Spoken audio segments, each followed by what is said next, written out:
Hello friends, আজকে আমি তোমাদের সাথে দুটো এমন রেমেডি শেয়ার করব, দুটো এমন উপটান শেয়ার করব যেটা তোমাদের বেবিদের স্কিন কালচে হয়ে যাওয়াকে, সানবার্নকে, ডে বাই ডে স্কিন কালো হয়ে যাওয়াকে রোধ করবে, স্কিন গ্লো করবে অ্যান্ড ফেয়ার করবে। তো আজকে যে দুটো উপটান বানাবো সেটার জন্য ফার্স্টেই আমি নিয়ে নেবো একটা বাটি। তার মধ্যে আমি আমার বেবি যতটা পরিমাণ দরকার সেই হিসেবে নিয়ে নেবো দই। দই তোমরা জানো যে আমাদের স্কিন ফেসের জন্য কতটা উপকারী। তো দইয়ের মধ্যে থাকা যা যা প্রোটিন, বায়োটিন যা যা থাকে, ভিটামিন সি সব কিছু কিন্তু আমাদের ফেসের জন্য ততটাই উপকারী। দেন নিয়ে নেবো বেসন। তোমরা সবাই নিশ্চয়ই জানো যে বেসন কতটা আমাদের ফেস প্যাকে কাজে লাগে, আর বেসনে কতটা স্কিন হোয়াইটনিং হয়, একটা ট্যান রিমুভ হয়। তো তোমরা বেসন তোমাদের বেবির কোয়ান্টিটি হিসেবে নেওয়ার পরে এরকম টার্মারিক নিয়ে নেবে। এখানে আমি কিন্তু কস্তুরি হলদি নিচ্ছি। তোমরা চাইলে তোমরা যে খাবারে যে রান্না হলদি দাও সেটাও কিন্তু নিতে পারো, বাট সেটা হলদিটা একটু বেশি হয়ে যায়। এটা কিন্তু প্রপারলি ফেসের জন্য, এই জন্য আমি নিয়েছি। তোমরা চাইলে বাড়ির হলদি নিতে পারো। আর দেন এর মধ্যে আমি অ্যাড করব হানি। হানি তোমরা জানো চুল ফেসের জন্য কতটা উপকারী। তো এইগুলো তোমাদের বেবিদের যা যা ইনগ্রেডিয়েন্ট নিচ্ছে তোমাদের বেবিদের স্কিনে কোনোটাই কিন্তু প্রবলেম করবে না। তারপরেও এই উপটান, এই ফেস প্যাকগুলো ইউজ করার আগে কিন্তু একটা প্যাচ টেচ করে দেখো, যদি কোনো র্যাশ বা কিছু বেরোয় তাহলে এটাকে অফ করে দিও। তো দেখো কতটা এরকম একটা থিকনেসভাবে দেবে, নাহলে বেবিদের স্কিনে যদি ঝরে ঝরে পড়ে, বেশি লিকুইড হলে ওদের ভালো থাকবে না, এগুলো স্টিক টাইপের থাকবে। তো এরকম ভালো করে মিক্স করার পর তোমরা কিন্তু তোমার বেবিদের অল বডিতে দেবে, ঠিক আছে? আর হ্যাঁ, আফটার মাসাজে কিন্তু এই উপটানটা দিও, কেমন? তো আমি তোমাদের হাতে একটু উপটানটা দেখে দেখাচ্ছি। এগুলো কিন্তু তোমার বেবিদের বডি, ফেস, নেকে পুরো জায়গায় ভালোভাবে অ্যাপ্লাই করতে পারে, ইনক্লুডিং ইউ। তুমিও মা, তোমারও অত রূপচর্চা নেই, তোমার বেবির সাথে সাথে কিন্তু তুমিও তোমার রূপচর্চাটা করে নিতে পারো। তো এরকম করে ভালো করে পুরো হাতে এরকম করে ম্যাসাজ করার পর দেখো এখনই ডিফারেন্সটা বোঝা যাচ্ছে। তো এরকম করে ভালো করে ম্যাসাজ করার পর লিকুইড পানি থেকে এরকম করে ধুয়ে দিতে হবে।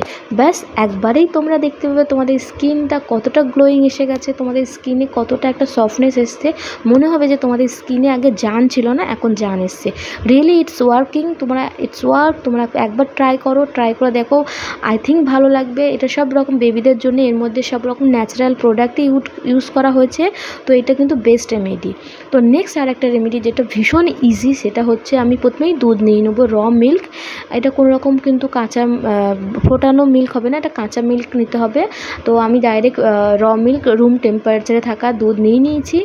দেন এর মধ্যে আমি এখন কিছু অ্যাড করব না। তুমি এই দুধটাই normally as a massage oil যেরকম ইউজ করতে, মাসাজ অয়েল হিসেবে কিন্তু এটা ইউজ করবে। ভীষণ ইফেক্টিভ, ট্রাস্ট মি গাইজ। এটার এই উপটান মানে এই দুধ ম্যাসাজ করার ফলে না তোমাদের বেবিদের স্কিনে যে আনওয়ান্টেড হেয়ারগুলো থাকে, ছোটো ছোটো হেয়ারগুলো, এগুলো যখন তুমি তুলবে, রাব করবে একটু হালকা হাতে, তখন দেখবে তোমাদের বেবিদের স্কিন কিন্তু আনওয়ান্টেড হেয়ার উঠে গিয়ে একটা বেবিদের স্কিনে glowing, shining and looking like fair এরকম একটা ভাব এসে যাবে। বাট তোমাদের স্কিনে একটা বেবিদের যে একটা গ্লোয়িং, সেটা কিন্তু তোমরা যখন দেখতে পাবে, এটা কিন্তু ডেলি বেসিক্সে তোমাদের ফেভারিট হয়ে যাবে। আর এই দুধে তো কোনো রকম প্রবলেম হয় না, দুধ ভীষণ ন্যাচারাল হয়। তোমরা চাইলে ব্রেস্ট মিল্ক দিয়েও কিন্তু এটা করতে পারো। দেন নেক্সট আর একটা তুমি এর সাথে করবে, যদি তোমার বেবিরা অয়েল ম্যাসাজ না হয়ে থাকে, দেন তোমরা এরকম কোনো রকম বাদাম অয়েল নিয়ে নেবে। আর না চাইলে বাদাম অয়েল যদি না থাকে তো অলিভ অয়েল নিয়ে নেবে। নেবার পরে অলিভ অয়েল আর বাদাম অয়েল যে কোনো একটা নিয়ে এর মধ্যে দুধের সাথে ভালো করে মিক্স করে নেবে। তোমরা এর সাথে কিন্তু দুধের যে উপরে সর মালাই, এটা দিয়েও করতে পারো। এতে কেউ চাকনাই একটা ভাব আসে অ্যান্ড বেবিদের গ্লোয়িং একটা ভাব আসে কিন্তু রিয়েলি। আর তোমরা এই দুধেরটা একবার প্লিজ ট্রাই করো। আমি যে দুটো রেমেডি আর উপটান শেয়ার করলাম, দুটো ভীষণ ইফেক্টিভ। তোমরা 6 মান্থ প্লাস বেবি থেকে কিন্তু এগুলো দিতে পারবে। তার আগে বেবিদের দেওয়ার দরকার নেই, বিকজ বেবিরা এমনিতেই ন্যাচারাল গ্লো থাকে অ্যান্ড ওইগুলো দেওয়ার পরে বেবিদের স্কিনে র্যাশ তখন বেরিয়ে যেতে পারে। তোমরা 6 মান্থ থেকে 8 মান্থ প্লাস বেবির পর থেকে কিন্তু এই উপটানগুলো দিতে পারো। আর এইগুলো দেওয়ার পর হালকা হাতে র্যাপ করবে, বেশি জোরে র্যাপ করবে না, তাহলে বেবিদের স্কিনে কিন্তু র্যাশ বেরিয়ে যেতে পারে আর ওদের হার্ট হবে। তো তোমরা তোমাদের মোলায়েম হাতে করে তোমাদের বেবিদের এরকমভাবে ভালো করে ম্যাসাজ করবে। দেন একটু উল্টো সাইড দিয়ে তোমরা ম্যাসাজ করার পর যখন দেখবে এই দুধটা শুকিয়ে যাচ্ছে, উল্টো সাইড দিয়ে একটুখানি র্যাপ করে টেনে দেবে।